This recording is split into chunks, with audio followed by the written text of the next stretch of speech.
Hello everyone, welcome to a cup of Melanin. Today we're at a different location and I have Harriet. Harriet is a shop owner of the Natural Beauty Shop Finland, and she sells organic natural products and African accessories all the way from East Africa. And we are here today to talk about not only her business but her journey of how she got to Finland. And look at this gorgeous woman over here. Hello. Yeah, I'm Harriet.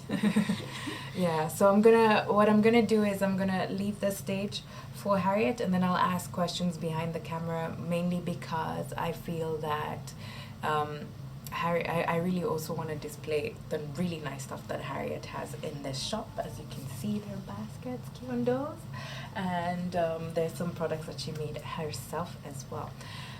So I will be back. Tell me about your journey to Finland, basically, like how it has been, like when you came and how it came to this. My journey to Finland, I moved here in 2010 together with my husband, and I have to say that it's been an okay journey. I'm not complaining, and I have been a very positive person, and I've been believing in what I want, and then I go for it if that's what I want. I've never been unemployed in Finland, and I've never been in school in Finland. I got my education back home in Uganda, and when I moved here, I took my documents, my school certificates to the Ministry of Education for approval, and they got approved, and within 6 months I already had a job, and since then I have been working. Yeah. So what had you studied back in Uganda? I studied a bachelor's degree in social work, and I was working with street children in Uganda, and also domestic victims of domestic violence and abuses, mainly women. And also I have worked in microfinance projects in different departments in microfinance.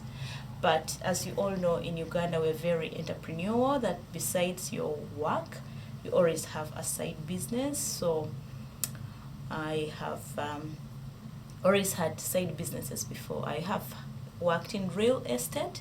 Besides my salaried job, I've had other businesses, like I worked in real estate for maybe 5-6 years in real estate, but I also worked in produce, in agriculture, in different things. Okay. Yeah. So then, how did your journey come about that you started that it came to this? To Finland. I mean, to the my natural. shop. Yeah. Well, I was pregnant with my firstborn. Do you say with or what? Pregnant, yeah. Yeah, my firstborn, and I really didn't want to go back working. And also, when I was pregnant, I was looking for products that are safe for me and my unborn baby, and I couldn't find them. Safe and affordable.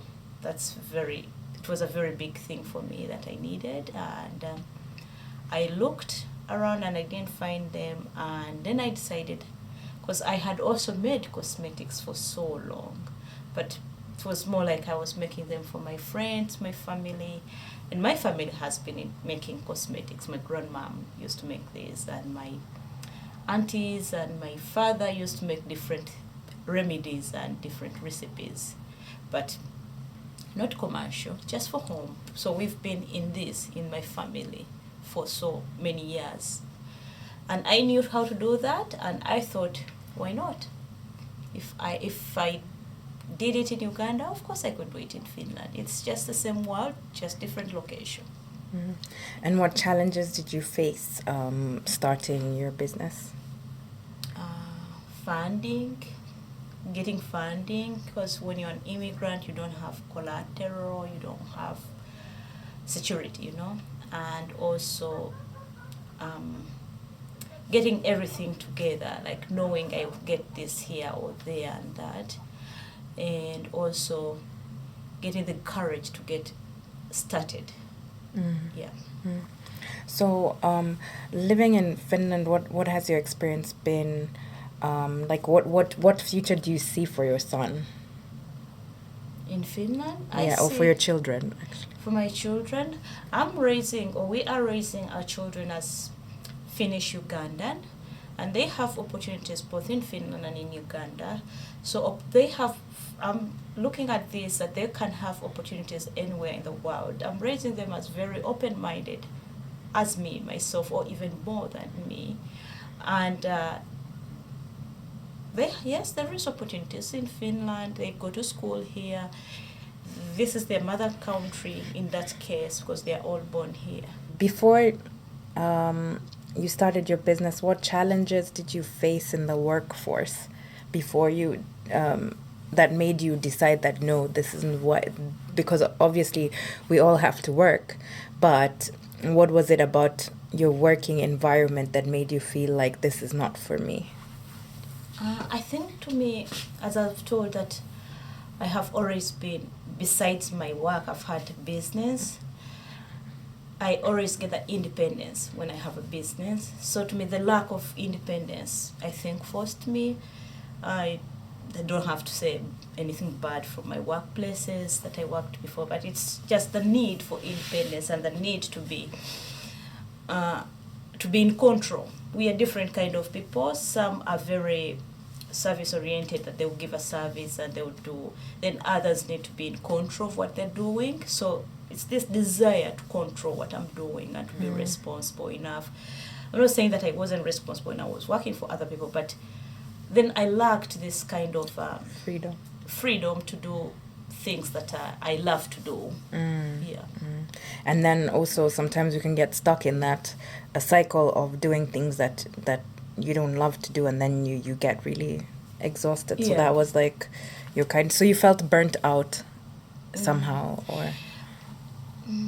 I wouldn't say I was burnt out. I was still in this kind of excitement that, wow, I've just come from Uganda and I started working, and now I've changed jobs, I've changed this job. It was easy for me to change jobs. So, and it was easy to change jobs, to get jobs. It wasn't a problem to me, but it was just the need to be independent. The need that I don't have to get a task from somebody else, that I offer myself a task. I'm self-driven person. Yeah, so that need to do things on my own and be my own boss, I think. Yeah. And what would you say is the biggest difference that you notice between when it comes to being entrepreneurial here than in Uganda? That's a very interesting question. Entrepreneurship is the same, both Uganda and Finland. It's risky. Business is a risk, so you need to take the risk. But again, there are differences. Entrepreneurship in Finland, you have to be sharp. Like, you have to know accounting, you have to know taxation, you have to know marketing, you have to know social media management, you have to know selling, you have to know so much things, branding, one person. And whereas in Uganda, those kind of things are a little bit relaxed, and I'm not saying, also there you have to be sharp, of course you have to sell, but more effort is put on selling in Uganda. Then here more effort, you have to balance everything, and trends change, trends and maybe it's trends. Yeah, trends change, but you have to be alert on what is happening in the world, what is going on, and how is it affecting you, and how are you affecting that yourself as a person. So here, entrepreneurship in Finland, I think that you need to be super alert, super sharp, and but also you need to remember that you don't forget you. In being alert and sharp, you need also to remember who you are as a person, and relax, otherwise you burn out. Well, in Uganda there is help. Somebody will help you to keep your shop, to do that, there's help in that kind of sense. In Finland, there is help at the beginning, but it's not every day. You are alone. After that help, you are alone, completely alone. You have to do things on your own. I don't know if I've answered this the right way, the differences of entrepreneurship in Finland and in Uganda. Here there is help in the beginning when you're starting up a business. There you do it on your own. You're self-driven to do the business you want with your own, you know? Yeah. But again, it's 50-50, you know? Yeah. So then, what I mean, like being an entrepreneur is challenging. So, what is the most, like you were talking about getting help, and that you're alone in what you're doing. So then, how do you manage to balance your personal and work life? Because if you're alone and you have a family that you need support, how does that affect how you interact with people? Yeah, that's a very interesting one. You know, I'm a very, very social person. I love to talk. The shop is the perfect place or job for me. And in Finland, you have to go out to meet people. I thought, I can't afford that. I meet people here. I've made lots of friends in my shop, so I'm socializing in here. I've met very important people that they're important to me here in the shop, and we've started as customers and shopkeeper, and then we've become really friends. We've become sisters. We've become family. So I'm really, really happy for that. And my social life has gotten better with my business because I meet people here. I don't have to go anywhere. I just meet them here, and I feel so happy about that. I have traveled with my sisters that I've met in the shop to Uganda, showing them Uganda where I come from, and that has been very, very rewarding to me. Yeah, what was the question again? No, I was asking like the balance, but you answered it correctly. It's okay.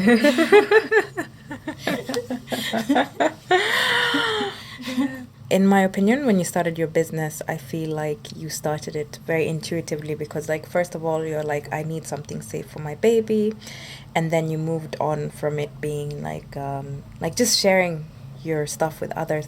So what is the most memorable thing that you have experienced, apart from, you know, making friends, like when you make your products and then someone buys them? Like, what's the what is the most memorable experience that you've had? The love I get back from the customers who use the products, it's very, I don't know how to say it, it's very amazing and it's very fulfilling and motivating.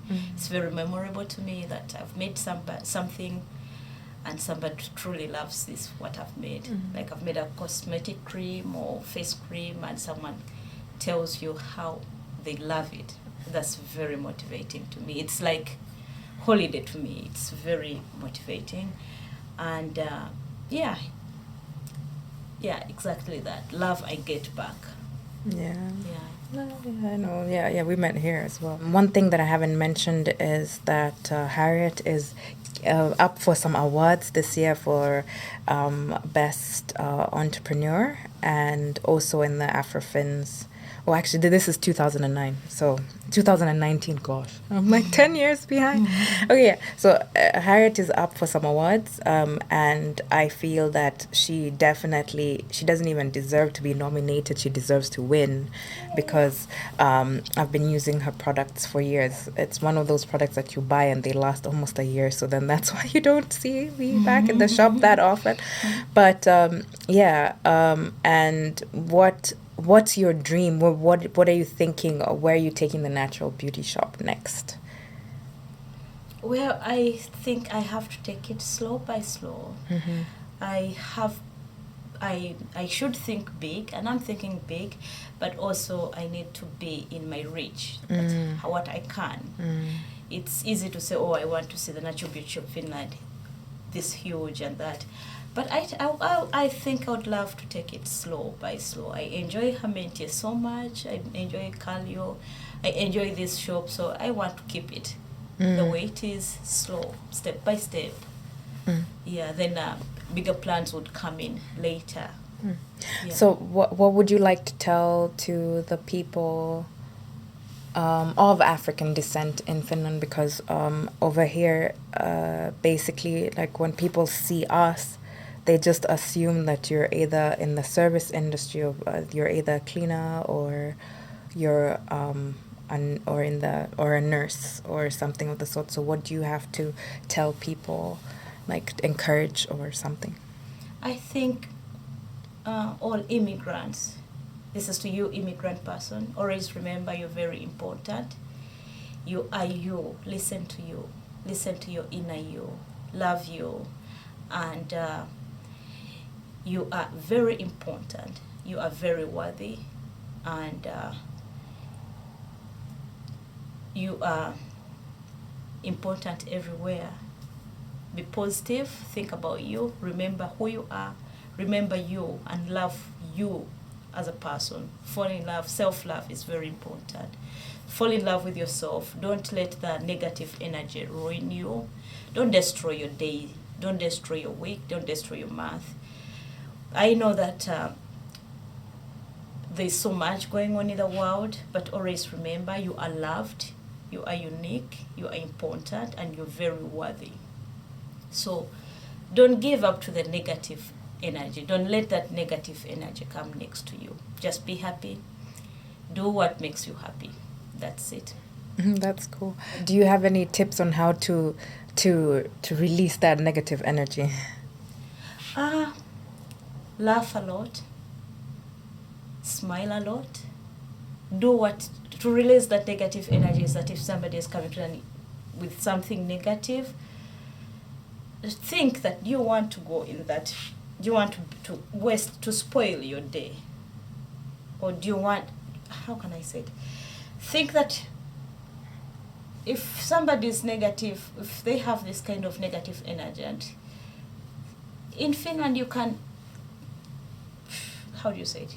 Put that away. Don't see them. Just stay where people who pull you up are. Don't go to people who pull you down. If you just, you close that door, and then you can open it when they are positive again.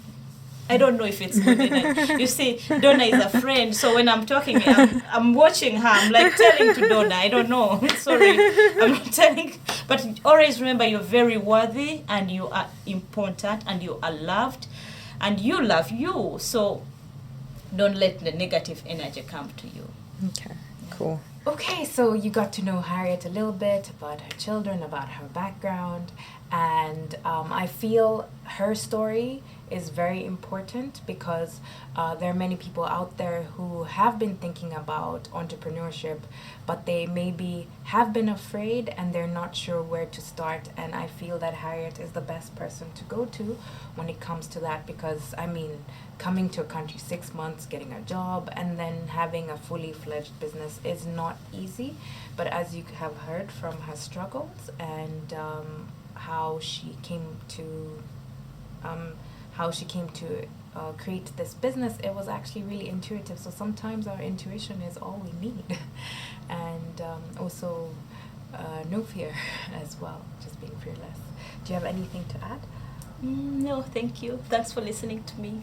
Yeah. Okay. So so come to, I'll leave Harriet's details somewhere on the screen, and so that you can get in touch with her. And she does ship within the Nordic countries, even like within Europe, and yeah, she ships within Europe. And she has, if you're into, let me tell you, East African shea butter is the best. It's not pungent in smell, it's very soft, it just smells like home, and it's not hard. So if you're really into, if you've never tried East African shea butter, let me tell you, you gotta try it today.